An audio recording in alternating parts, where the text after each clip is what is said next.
Hey, what's up, everybody? How you doing? I'm Dr. Boyce Watkins from Your Black World, and I wanted to take a second to give you some information that you can do with this information as you like. There was you might have heard about Dylann Roof, the guy, the Charleston killer who shot up the church, and the fact that he was assaulted in prison. This was one of probably the most celebrated assaults in all of human history, because Dylann brought violence to the table. Dylann was the one who decided he wanted to be violent against innocent people, and so somebody took the law in their own hands and tried to settle the score at least a little bit. Obviously, it's not exactly what Dylann deserves. Dylann deserves far more than what he received, but a good ass whooping is sometimes called for in a given situation. I thought I would just take the liberty to share this brother's name and information with you. I'm not going to tell you to go and put money on his books. I'm not going to tell you to go and make a donation to support him. I'm not going to tell you to go and show your love for this man who did something to a person who has committed one of the most heinous acts in history.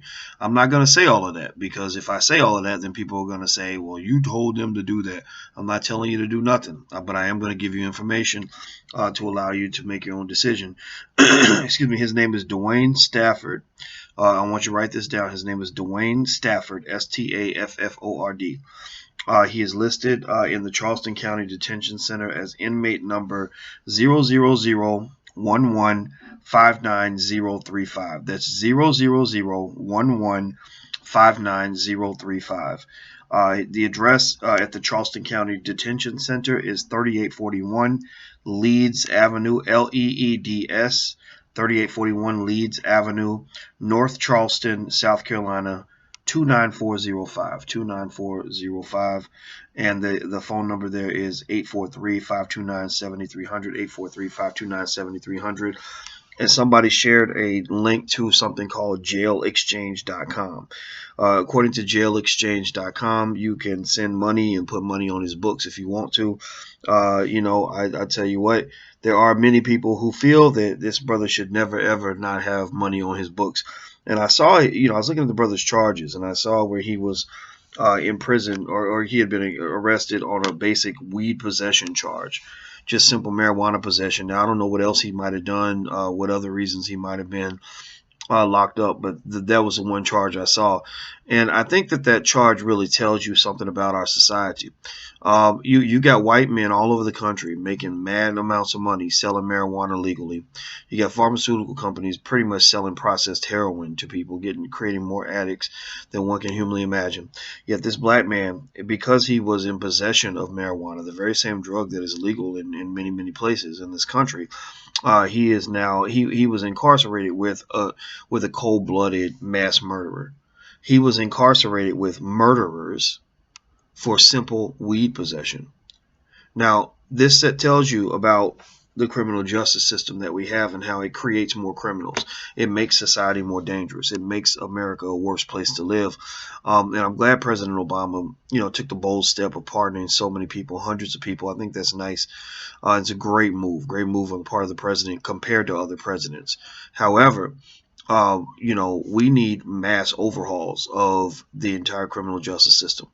If you have a tornado that tears down a whole town, tears down New York City, you can't say, well, I went out and picked up trash for 2 hours today. I picked up 47 pieces of trash. You need something that's very systematic, that allows for a broad overhaul of what you're looking at in front of you. Even though the president made a very good symbolic move of pardoning a couple hundred people who were in prison for drug charges, minor and major, there are thousands of people who deserve a pardon, thousands. And so why should justice be delivered as a lottery system? Why shouldn't justice be delivered as a standard of American citizenship? So I think that what the president did is awesome. I'm very, very happy that he did it. I respect this man immensely for making this move, because he did more than these other guys have done on this. But I think that we need a committee that will go through 100,000 cases and go ahead and pardon 10, 20,000 people. Let 10, 20,000 people who are there for especially nonviolent drug offenses, let them go. I know a guy, for example, Mario Lloyd, who was he was a cocaine kingpin. He sold a lot of coke back in the day, but he's been in prison since 1987. I don't see any reason why this man can't be let out. It's 30 years later. Look, he's paid his debt to society. He paid his debt probably 15 years ago. There's white guys. They're not even white guys. Just other people that are out of prison. After they were out in a decade, in 5-10 years. So if you're gonna let them out so quickly, why not let everyone out who deserves to be out or who deserves a second chance? So that's just my thought. And I guess as I was reading about Dwayne Stafford's situation, I was sitting there thinking, yeah, white people will see, the Dylann Roof as being the person who's in jeopardy because he's in prison with Dwayne because Dwayne beat his ass. But really, I see Dwayne as the one who's really in danger because he's a black man in prison with racist mass murderers on a simple weed possession charge. I mean, who would ever think that smoking a little bit of weed could get you put in a cell or whatever with Dylann Roof? I mean, that's the kind of society we live in. It's really messed up. All right, guys, I'm about to get out of here. I'm about to go take me a nap. By the way, go to the blackbusinessschool.com. Learn how to build wealth so you can build a future for your family. You can do that. It's not that hard to do. We got good classes for kids and everything else. So you can go to the blackbusinessschool.com. And I'm about to get out of here. So I'll talk to you guys soon. Take care. Love you. Peace.